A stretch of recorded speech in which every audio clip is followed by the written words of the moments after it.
let's understand intrusion detection systems and how they work basically, based on principles of this book. Definition of intrusion detection.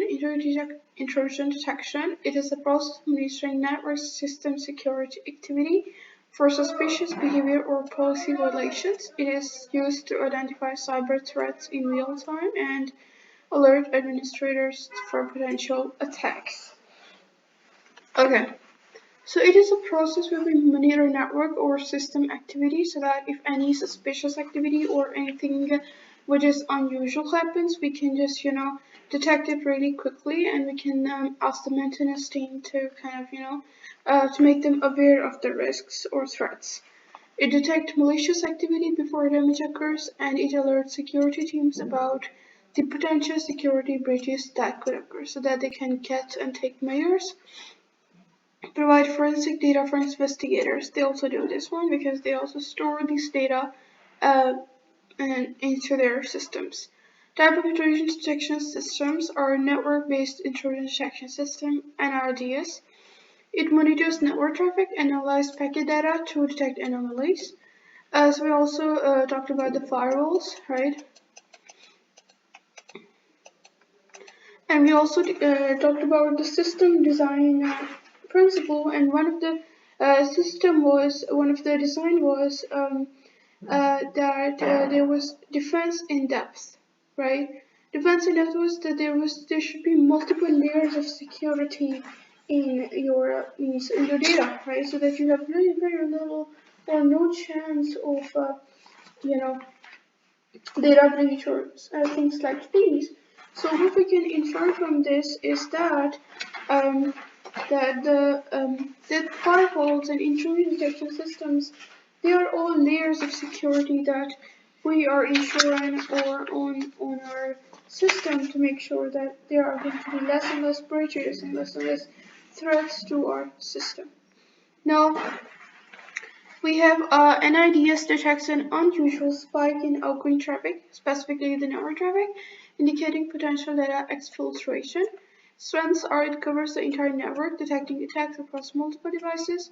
Weaknesses, it cannot monitor encrypted traffic or detect internal system threats, right? So we have a network here.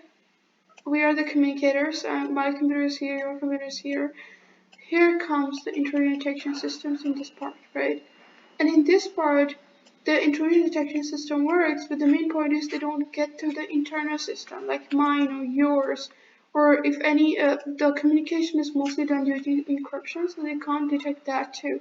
They can only detect if something is unusual happening, if there's something like MITM in the middle, man in the middle, like that, right?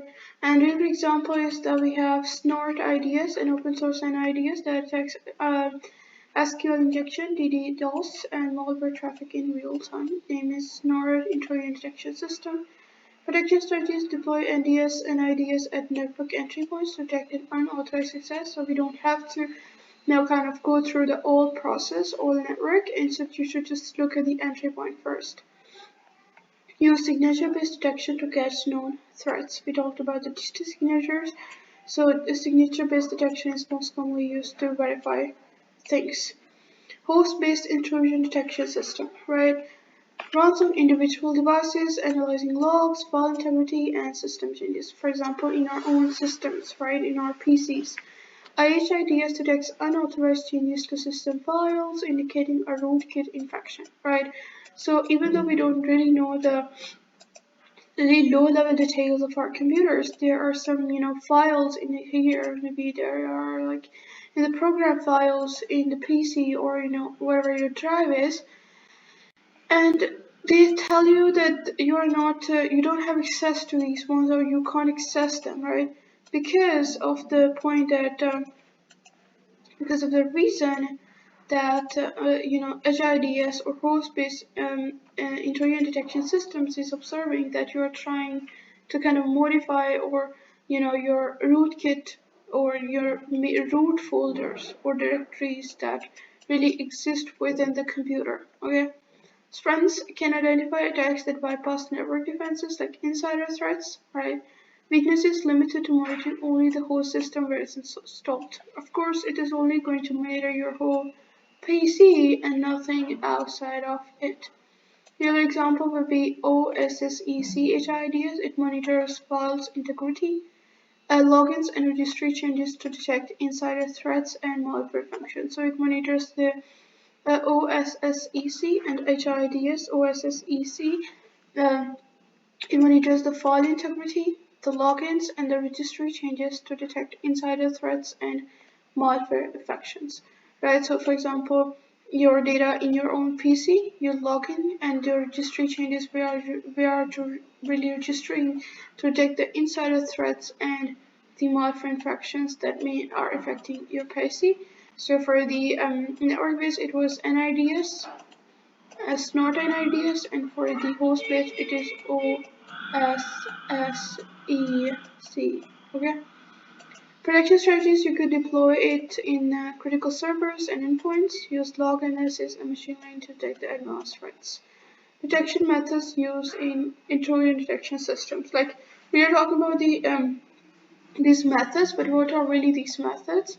Signature-based detection. Okay. So what we do is basically, compares traffic against a database of known attack patterns or signatures, right?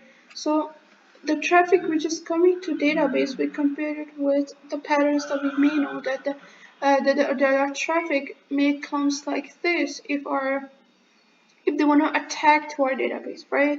So it's more like detecting something that may or may not align with the threat document that you have, right? You think a threat could come to me this way, and then you compare all the traffic that's coming to you in that way. If this is the threat, we're going to deal with it. If it's not, we're just going to query the database.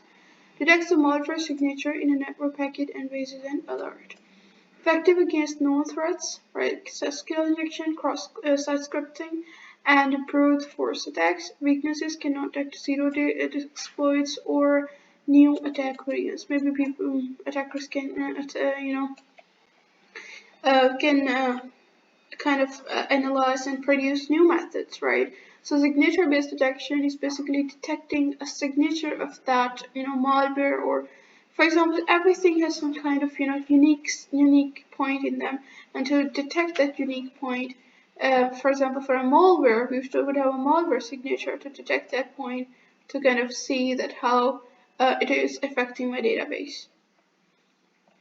We have example: FireEye IDS detected log4j exploits by matching attack signatures. Like, so the type of attacks that can come to you, you basically match those signatures, and FireEye IDS, it detected log4j exploits. Okay.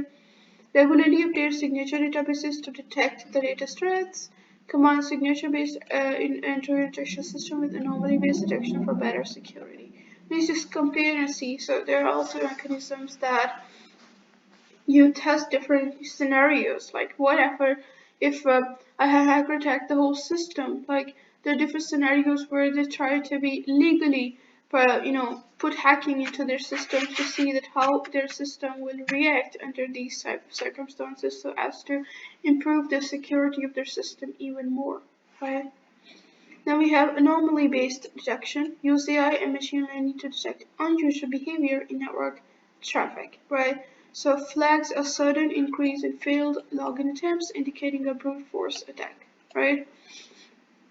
Can detect zero-day attacks and advanced persistent threats like APTs.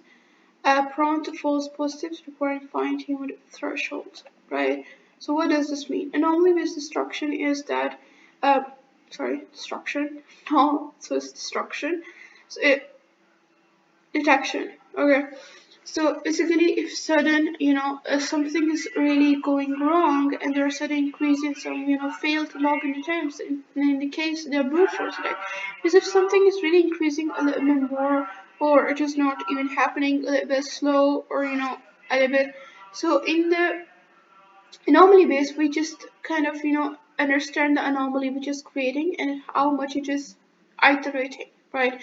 We see the iteration of that anomaly, and based on that anomaly, we say that, it could lead to attack if it's happening this way, right? So this is better, it's useful because it can really detect if, someone is trying to cause some change to the vulnerabilities that our system had. And when this specific point is touched again and again, we can sense that there's something wrong with it. But the weaknesses of the anomaly base is that it does need updates. It needs fresh thresholds and fine-tuned thresholds to work. Better. Otherwise, it may give us false positives. It may give us, wrong information about the uh, of the system or the component of the system in which there is some problem. AI-powered ideas like Darktrace use machine learning to identify ransomware behavior before execution, right?